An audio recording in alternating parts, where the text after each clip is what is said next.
Hey guys, welcome to another episode of the Zeelicious cooking series.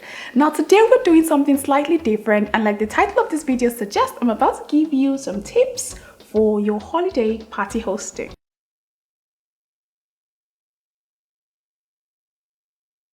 So at this time of the year, I always host a Christmas party for my family and friends. Nothing extraordinary or out of the blues, just something small in my house where I just call my family and friends to gather around and we just have a good time laughing and sharing and just gisting together.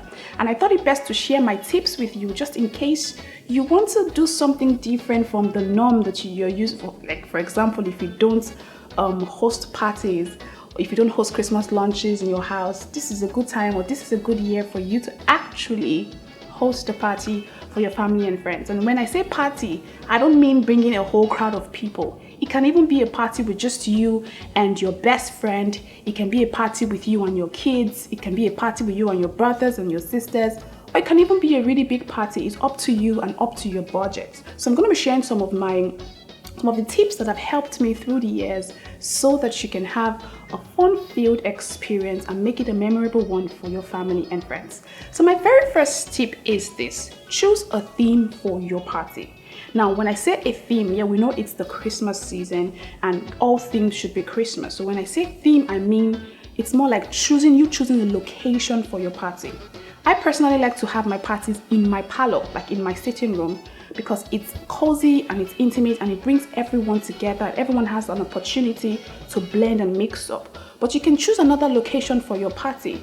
It can even be a slumber party or a pajama party, or just in case you have a pool in your house, you can have a pool party, or if you have a garden in your house, you can have a garden party, or you can take the party out and go to the beach and have a beach party, or you can even go to a restaurant and have a restaurant party. So the first thing you want to do is decide what kind of party you want to have. Now the second tip is for you to create a guest list. Who do you want to invite to your party? And like I said before, this party doesn't necessarily have to be outsiders or a whole bunch of people. It can be your sister, it can be your uncle, it can be your auntie. My party usually has about 7 to 8 to 10 people in it.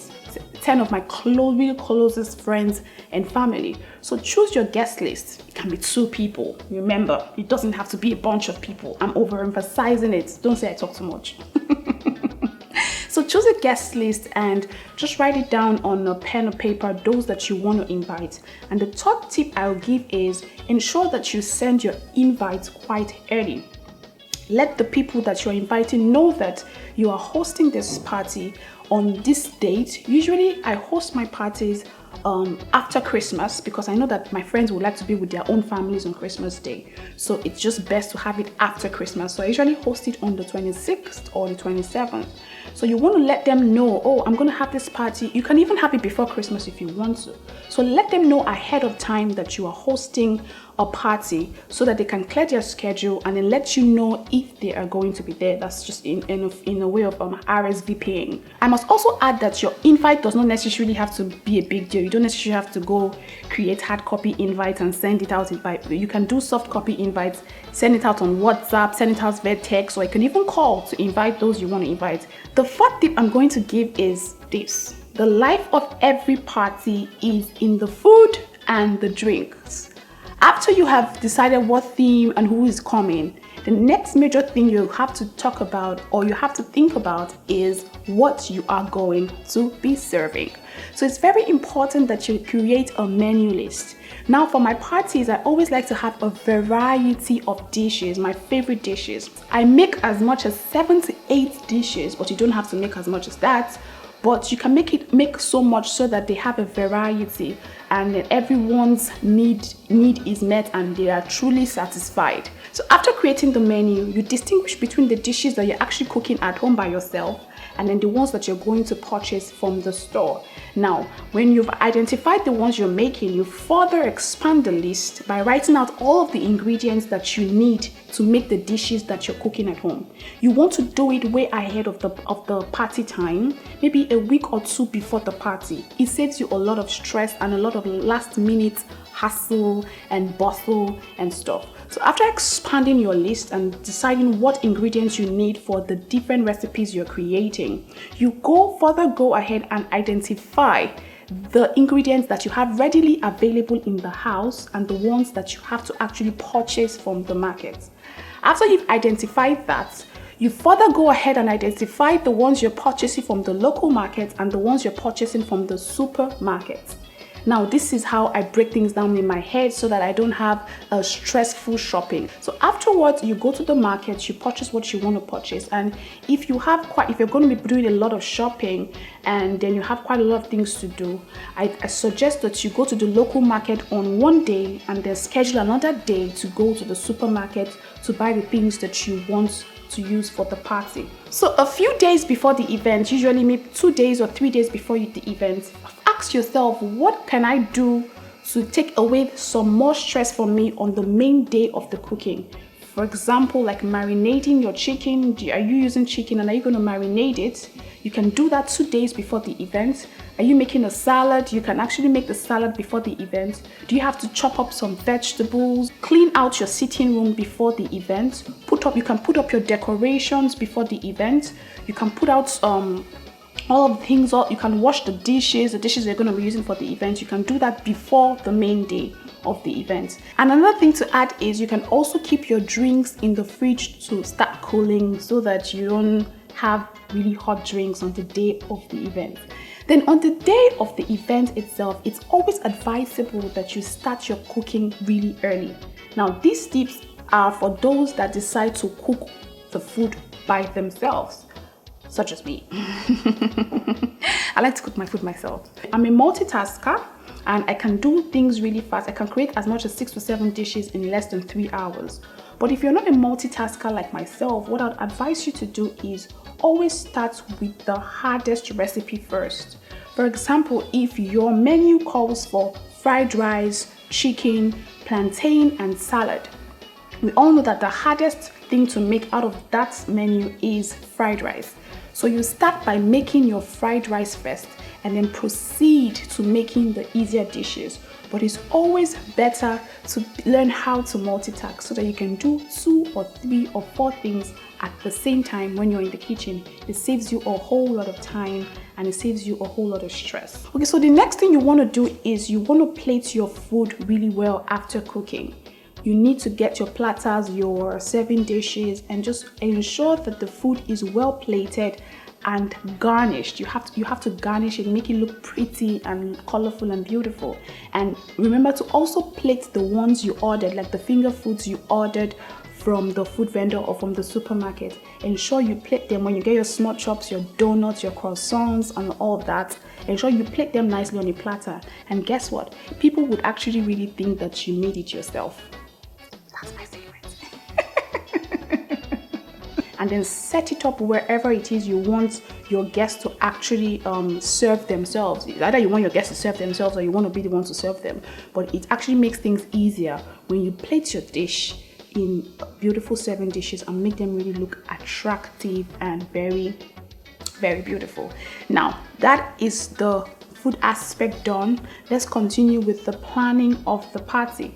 Now, for parties, I always suggest that you choose activities, fun activities that can vamp up and increase the life of your party. There are some of my favorite activities that I'm going to share with you today. Now, for example, the first one you can do is you can pick a game that everyone can participate in. I don't advise you putting out board games at your party because board games have limited amount of players. Like, you can have 2 or 3 people playing a board game and it's not really interesting for the other members of the party. So you want to select a game that involves everyone. There are tons of them that you can pick from the internet. I think the most common one is the Truth and the Dare game. You can pick it up from the internet and just find games that will get everyone involved, and I tell you, your party will be popping. Another thing you can do to create activity is to create a selfie wall. Now, you can put roses at the particular wall or background or stuff, but even if you don't have the budget to create a selfie wall, ensure that you take selfies or you take pictures with everyone that comes for your party. I tell you, 3 months and 4 months after that event, when you want to relive the moment, the pictures will be the fastest and the easiest way to relive the moment. You can make lots of fun videos with your phone. Is easy, even if you don't have a camera. You can do it with your phone. Just make lots of videos. It will help you relive the moment faster. And when you see the videos and look at the pictures, you have smiles on your faces and you're very, very, very excited about it. Another activity you can do is create a dance routine. Now, a dance routine is something you can select. You can pick a song, maybe your favorite song, and maybe shorten the length and just create a simple, easy dance routine that everyone that comes for your party can actually learn really fast. And then when they come and everyone comes around, you teach them the dance and everyone is just dancing and having a good time and just enjoying themselves.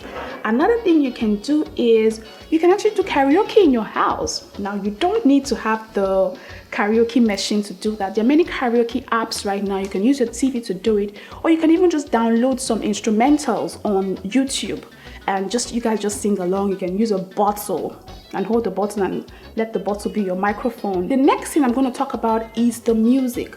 Now, you want to pick out a playlist for your party. You do not want to start changing songs or start worrying yourself with what song is going to play next. Create a playlist that's going to run throughout the duration of your party. So another thing I'm going to talk about is the volume of your music. Ensure that it's not too high that people cannot really have a conversation when they come for your party. You don't want people shouting at the top of their voices. And you also ensure that it's not too low that the music is not enjoyable. When it's time to dance, you can increase the volume and let everyone boogie down on the dance floor. It's fine.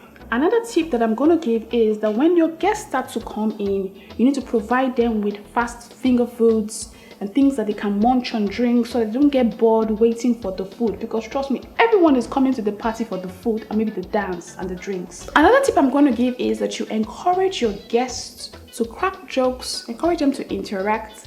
People would come, when you come to a gathering where you don't know the next person and stuff, it's very easy for you to just slip into yourself and just be there on your phone. If possible, snatch all of their phones. Tell them that their phones are safe and they will only get their phones after the party. Encourage them to mingle, encourage them to interact, encourage them to have fun. Trust me, that way you would have a really fun and exciting party. Afterwards, open up the dance floor and get everyone to come to the dance floor and boogie down, like have some fun. Let them shake their bodies, let them whine, let them roll, let them have a good time. Let them twerk. Let them twerk. Now, depending on how fun and interesting your party is, your guests may not want to go. And then you won't find the mouth to tell them, okay, you guys, it's time to go. One thing I'm going to suggest is you can actually go to the power circuit and then take out the power and then make everyone think that NEPA actually took the light or electricity has vanished somehow. Don't do that. Don't ever do that. But when you realize that it's time for your guests to go and you can see that they're really, really boogieing down and having a good time, what you can do is respectfully tell them that it is time to go. Like you have to turn down the music and you want to really go to bed. But if they don't want to listen, I tell you, you may just have to go and do the power circuit thing. Now, when everyone has gone home, you will face reality. Reality will set in. You will look at your sitting room or wherever it is, that's if you decide to have the party in your house. You will look at everywhere and you're wondering, okay, where am I going to start from if you live alone though? Where am I going to begin from? I would advise you that just close your eyes. If you can tiptoe out of that place where you had the party, tiptoe and walk yourself to your bedroom. I know nobody entered your bedroom. Your bedroom is still clean and cozy and comfortable. Tiptoe, go into your bedroom, go take a good bath, and afterwards put on your nightie, smell really good, and go get yourself some sleep. Don't attempt to start cleaning up after the party. You will get cranky, you will get frustrated, and you would even regret, I'm telling you out of experience, you will regret hosting that party. Now you can hire a cleaning company if you have the budget for that, or you can, if you have brothers and sisters around, you can get them to help you. Or if you have really good friends that might say, oh Winifred, let's help you clean up before we go. That's a good one. Another tip I'll give is during the party, as your friends and family members are eating, just find a way to always clear the things that they are eating, their plates and their cups and stuff, so that it won't be a big mess when the party is finally over. So after cleaning, you just want to take a glass of drink and just raise your leg up, sit down on your couch, and just take out your phone and just look at all the pictures, go through all the fun stuff, and then you can post some on social media and get all of those that you invited that didn't show up to be jealous of the party that you just threw. So finally, my final tip is this, and this is where a lot of people usually always get it wrong. When the party is over, please send out thank you notes to your friends, those that you invited for your party. A thank you note doesn't have to be in hard copy. It can be via WhatsApp, via text, via mail, even via Instagram DM. There's so many ways to say thank you to those that attended your party. It's very important, I must say. Okay, so guys, I hope these tips will help you in your party planning for this year, and I hope you're gonna have an amazing time while you are hosting your friends and family. If you haven't subscribed to this channel, why? Go ahead and hit the subscribe button and the notification bell beside it so you can get instantly notified whenever I upload a new video. And if you like this video, kindly go ahead and give me a thumbs up so that I will know you like it, and I'll create more videos like this for you.